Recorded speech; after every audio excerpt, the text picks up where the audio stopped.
Boten anyariosaken lampahing sang mantri muka sedya anjarwani lan sekeng para prajurit nanging anyariosaken wonten ing lebeting sanggar pamelanan sinten to ingkang sedya manjing Sang Prabu Harjuna Sasabama boten meniti dhateng elawangan pamungkas panunggara-nggara Brajanala Danamerta pasegaran ingkang tanpa pinariksa manjing dhateng ing lebeting sanggar Pamujabrata sinareng piyambake ngagem busana kaprabon Sang Prabu Arjuna Sasabama gantos busana kapanditan manjing dhateng ing sanggar Pamujabrata piyambake sinareng manjing dhateng ing sanggar Pamujabrata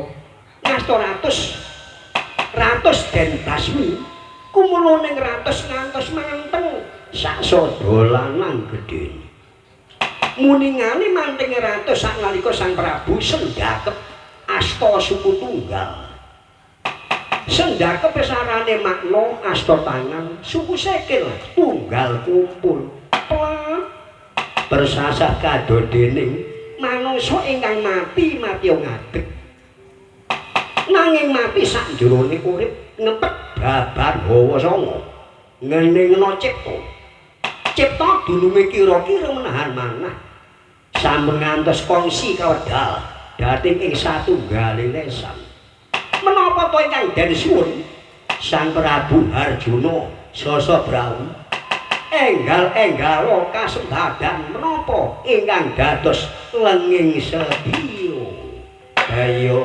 lewang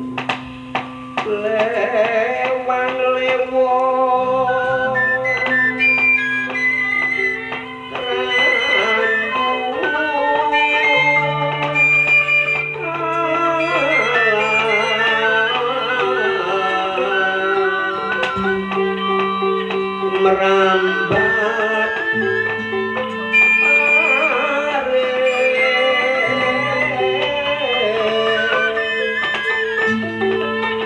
wongan syukur pikulan banyu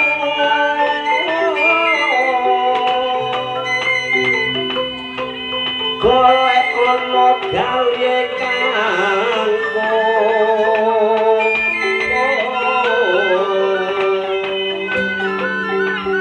iku pelandange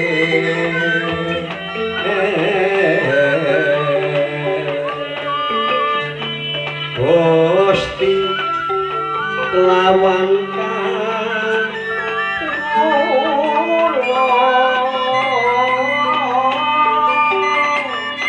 warangka manjing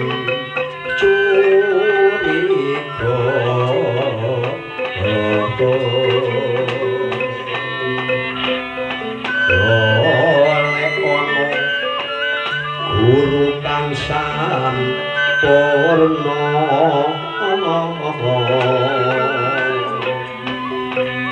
ana sanjeroning kutha Panaraga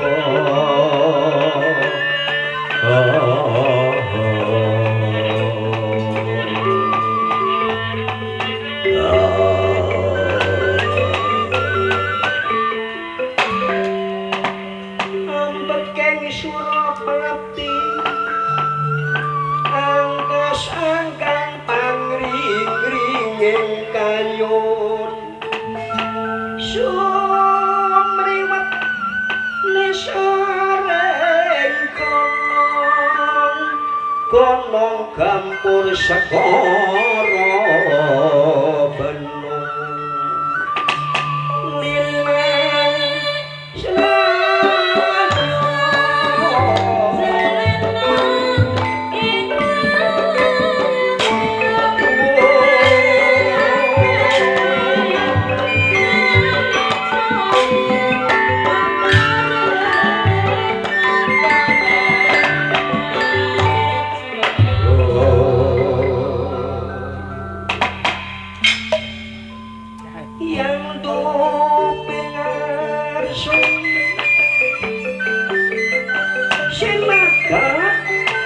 Pocapo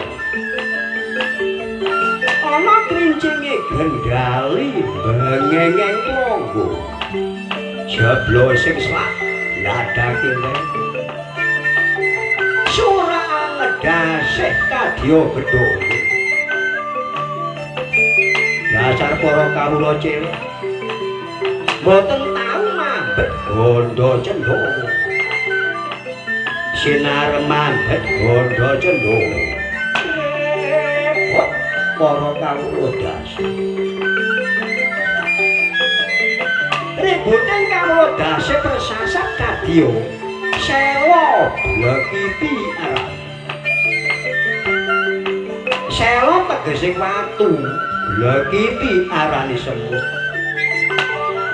kadodene semut ingkang sami muntak ana ing sela-selangi sewu bolong-bolong mangro bolong-bolong mangetan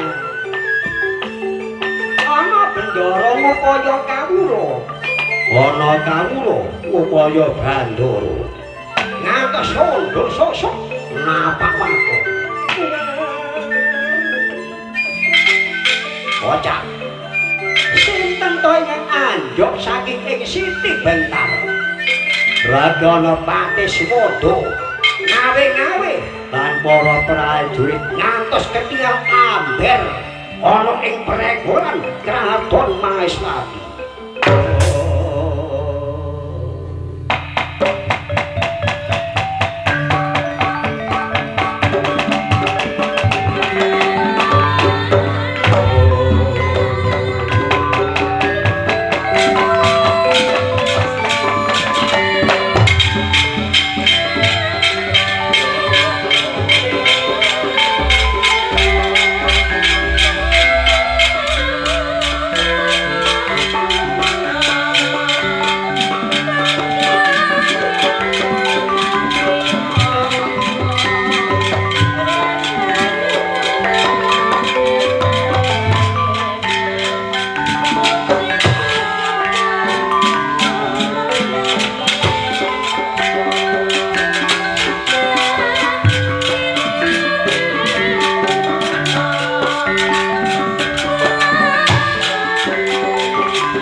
Wonten menapa Gusti?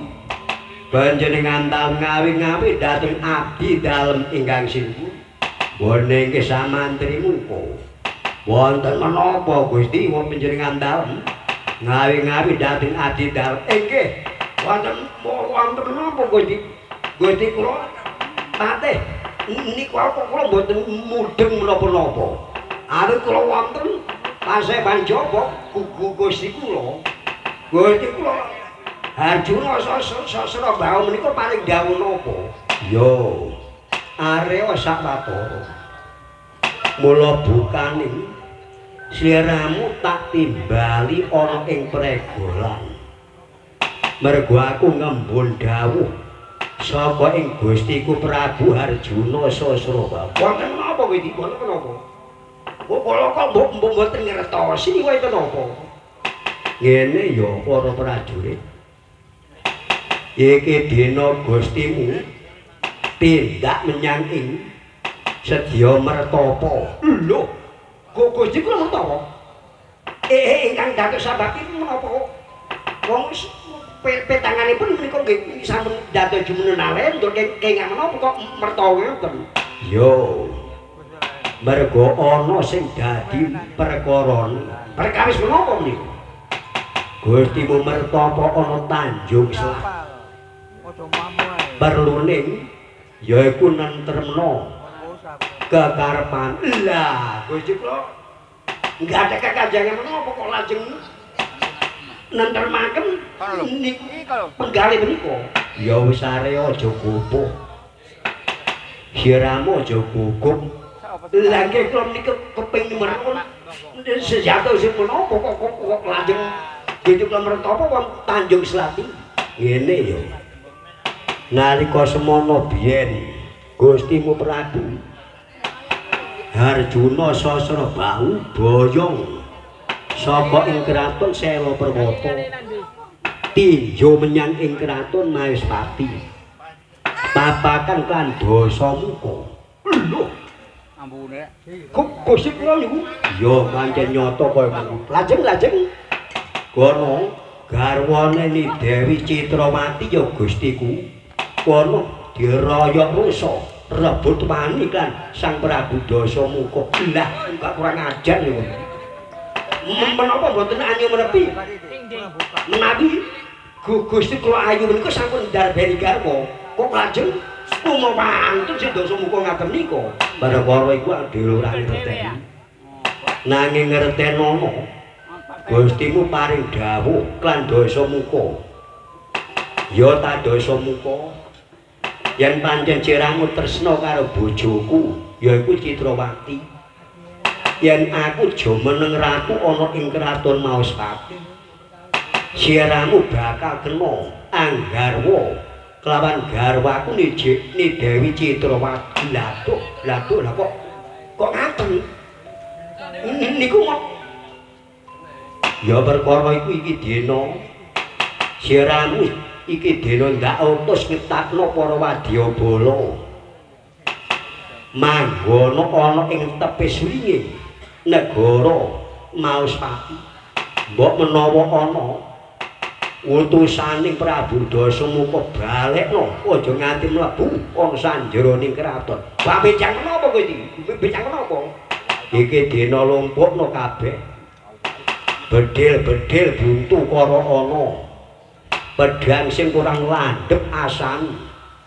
Tumbak sing kurang becik yoga. Kono ganti sak ora-orane kayu galih. Wah iki Gusti, lajeng ngentenono tengara. Mergo ana tatananing negara iku ana tengara sepisan. Ayo padha ngumpul. Pindho. Ayo padha baris ping 3 ayo padha mangkat. Entenono ana bendhe anane para wadyabala. Samantri muka. Ratana Patih Swada. Anjarwani lan para prajurit ing negari Maespati. Kanca. Iki Kumpulna bondo gandane wong ayuda ya kanca. Mereka iku ketamping mungsuh saka ing kraton Ngalengkadira aja duk rikala semono. Gustimu paring dawuh kandosamu. Menawa jumeneng ratu Ni Dewi Citrawati bakal diparingna kang Sang Prabu Dasamuka. Lho, lah kok aneh, wong bojo kok dikekno kuwi apa? Ora ngerti kula lakon kok kula lakon. Ya kanca, entenono bendhe ya kanca. Bendhe pisan ayo padha ngumpul. Bendhe pindho ayo padha baris.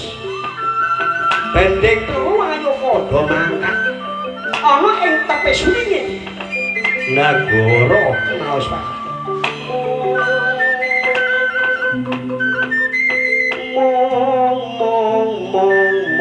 Mong jorororororor klanang klaneng bugi orororor bacot glato iya ayo ngompol kanca ana antenen wis diaporane koyo apa wong bahas antenen Jogo ngrocet ku ae. Wong prajurit kok arep-arep antren. Yo opo. Ayo Pak, ayo padha ngomong. Sing busana ijo padha ijo. Sing kuning padha kuning. Iku sing ireng. Aja kumpul kote. Kono pindah lak ngono. Wong prajurit kok goblok kok ngono iku prajurit kok opo kok. Ayo ngono sing iki lho. Iki lalak ngono nek ngalih ngono bener karo ngono.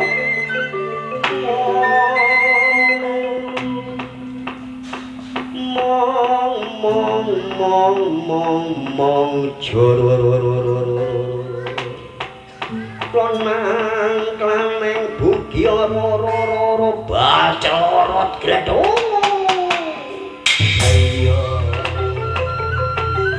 Baris. Baris temu. Iku sing mburi ku papat mundur dedek apa? Lho lah ngono iku jenenge. Iku kok lho. Iku sepatune ku malih bareng yo apa iku. Larang ngono digawe larang ngono bener ngono. Sing siji kok.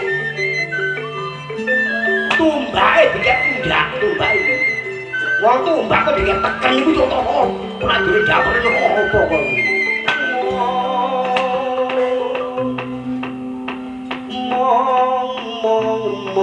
Mong jororororor. Klanang klaneng bugi orororor bacorot gledho.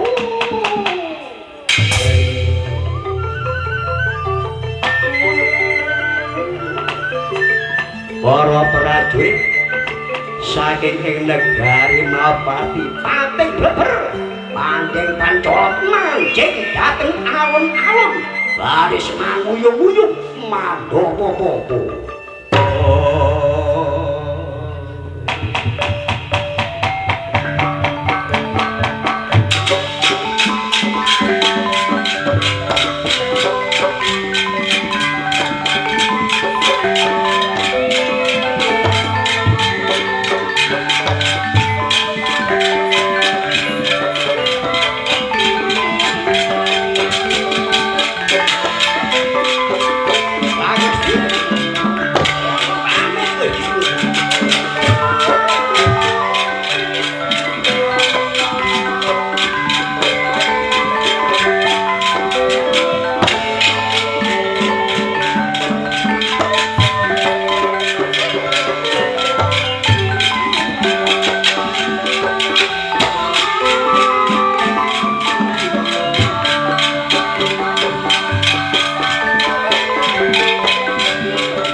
negari maos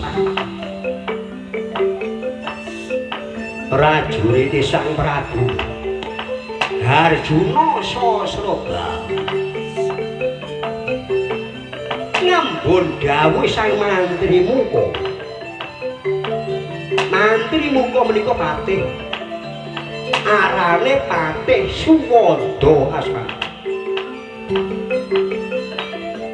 Subadya baris manguyung-uyung mandha apa-apa den rekayasa kadodene barisan emprit kebo. Sinten to ingkang dados cucuking bebarisan? Raden Jaeka Asmara. Sinari cetha welo-welo ngunduraken prajurit saking ing negari Ngalengwadiraja. Sanalika para prajurit saking ing negari Maospati pating bleber, pating pencolok kaya kumpeni ajeg ing babakaning kapal.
Boten anyariosaken para prajurit saking ing negari Maospati nanging anyariosaken wonten ing tapesinging negara Maospati wonten raksasa rong perwara utusane Sang Prabu Dasamuka. Putra-putrane Sang Prabu wis rawa.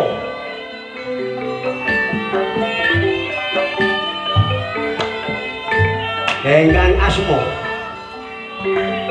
Prabu Pragempa kaliyan Prabu Pragalba dipun otos lan Sang Prabu Dasamuka nganakno putri boyongan ora oleh yo dijaluk oleh yo diboyong yen pancen nyata Ratu Mausmati ora maringno kapara nyata den ora abekno Kraton Mausmati lan Sang Prabu Pragempa lan Sang Prabu Pragalba menika dene iringaken klan Seca Tenggara ya Togok ya Tejo Mantri kaliyan Bilung wah Togok weh enten apa Gusti apa pancen nyata Ratu saka ing Kraton Mausmati ora maringno garwa-garwanine Dewi Citrawati kok ya apa lho awang bojo kok dikekno sega Prabu Mausmati ku julik ngerteno kok iku ora ngira iku mung kanggo abang-abang lambe wah sok percaya karo aku tak kok wah Gusti menawi mekaten kula aturi ingkang areh kemawon yo toto aku yo kok nggih pun bangkos Gusti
gantong Mas Molelo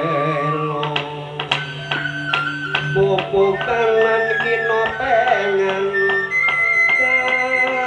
kadeng neki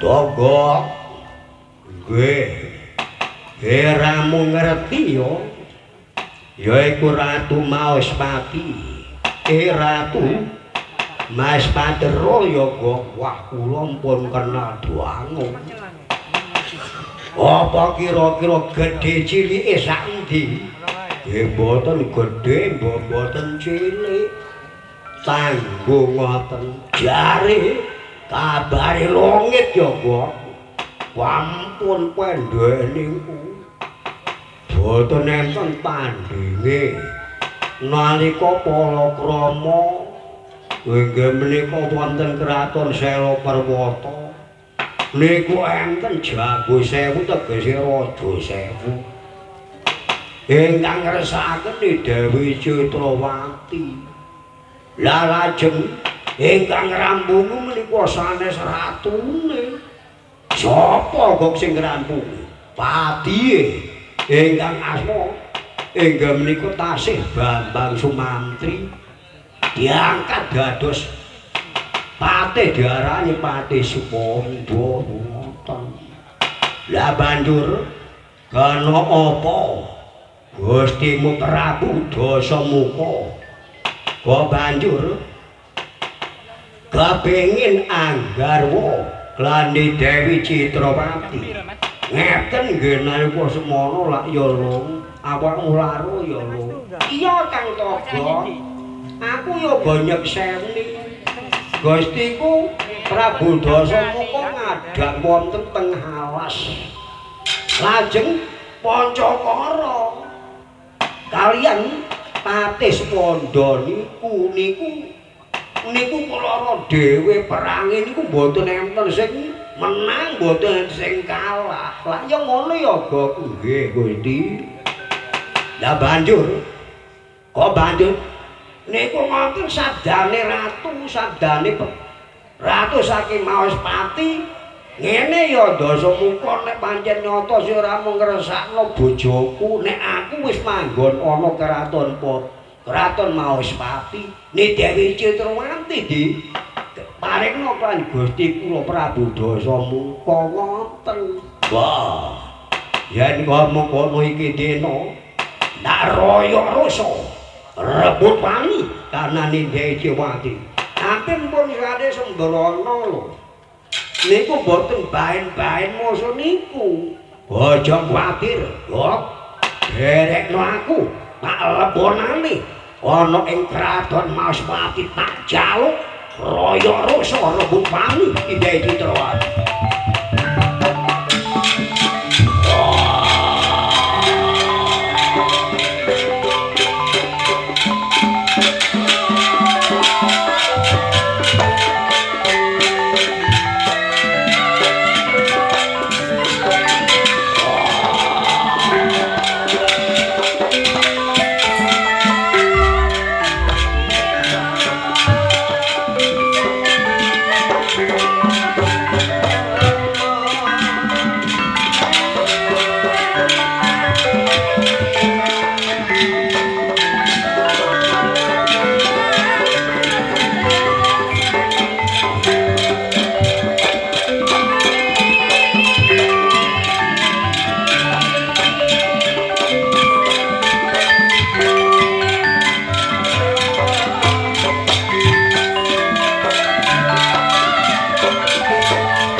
gontor tarung gornang cipta indra katon sang Brahmaraja. Wah, kurang ajar iki ana satriya apa siramu kepitung yaiku Nayaka Praja saka ing negara Maespati. Siramu iku Nayaka Praja, pangkatmu apa? Gomawani ngadang lakuku. Sapa kon?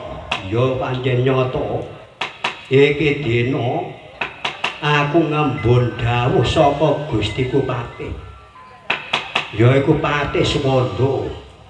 Diutus sapa wae ora kena mlebu ana sanjroning kraton Maespati. Merga Gustiku Prabu Harjuna Sasrabau ora ana sanjroning kraton.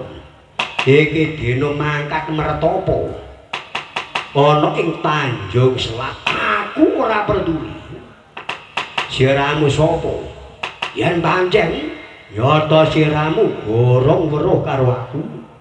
Satemene ngono, aku ratu saka ing kraton Sunglapura, putra-putraning Swargi Prabu Misrawara. Ya aku Prabu Pragalba. Dialah. Siramu diutus dosamu pancen ora sesek. Sumendang Pinara Sabta. Aku diutus karo yaiku dulurku tuwa Kakang Dasamuka. Dialah. Yen pancen siramu ora kena dielingno, tegese ora emang.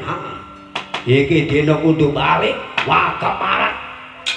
Aku ngeroyok rasa rebut wani Dewi Citrawati tak boyong menyang ing kraton Ngalengkadiraja isa keturutan baton iso ngelangkai tumanggung jaeku mati mergo aku keparat. Ora tangan keparat.